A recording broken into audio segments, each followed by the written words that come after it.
बिस्मिल्लाहिर्रहमानिर्रहीम। अस्सलाम वालेकुम। कैसे हैं आप सब जी? मैं हूं यासीन, आप देख रहे हैं कुकिंग विद यासीन। जी प्यारे दोस्तों, आज मैं शेयर करूंगा आपके साथ लहसुन छीलने का देसी और आसान तेज़ तरीका, जो कि एक साथ हम छील के स्टोर करके रख सकते हैं। वैसे हमें लहसुन छीलने में बहुत टाइम लग जाता है, नाखून हमारे जलने लगते हैं, या हमारी माएँ बहनें ये ड्यूटी बच्चों के ऊपर लगा देती हैं, जिससे बच्चे भी उससे जान छुड़ा के भागने की करते हैं। लेकिन इस तरीके से आप आराम से जल्दी लहसुन के छिलके उतार सकते हैं।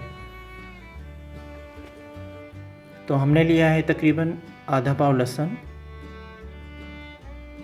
इसको खोल के बिल्कुल अलग अलग कर लेंगे। बारी बारी हम दरमियानी गुठली खोल के साफ़ करेंगे। इसके तिनके वगैरह ये सब निकाल देंगे।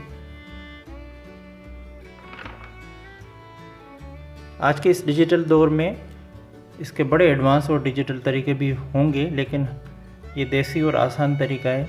सब आसानी से इसको घरों में ट्राई कर सकते हैं। और इसको अच्छे तरीके से साफ़ करने के बाद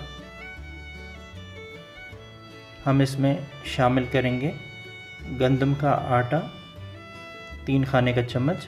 अगर चावल का आटा आपके पास मौजूद हो तो वो भी इस्तेमाल कर सकते हैं। साथ में शामिल करेंगे नमक 2 खाने का चम्मच,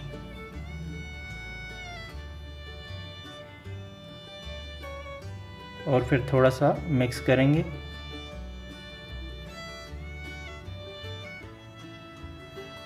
और फिर हम लेंगे एक कपड़ा। हमने एक तरफ इसको रबर बैंड लगाया है।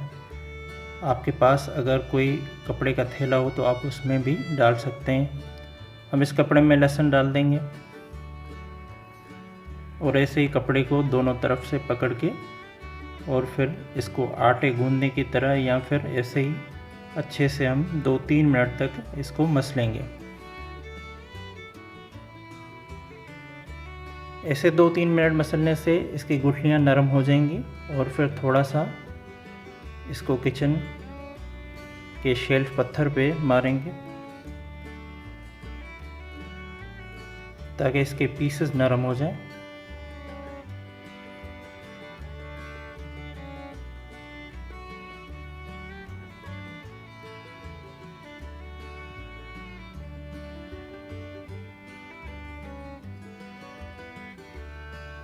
दो से 3 मिनट के मसलने के बाद अल्हम्दुलिल्लाह लहसुन हमारा छील के साफ़ हो गया है।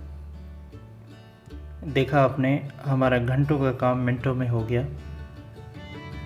वैसे हमने लहसुन थोड़ा सा लिया था, आप इसको ज़्यादा भी ले सकते हैं और एक साथ छील के साफ़ करके स्टोर करके रख सकते हैं।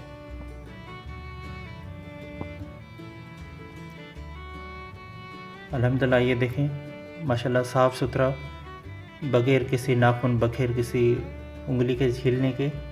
अल्हम्दुलिल्लाह ऐसे मसलने से हमारा पूरा लहसुन साफ़ हो गया। ये छिलके हमने जैसे उतारे अलग किए।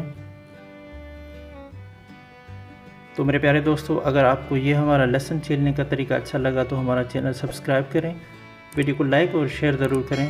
मिलते हैं एक नई वीडियो के साथ, तब तक अल्लाह हाफिज़।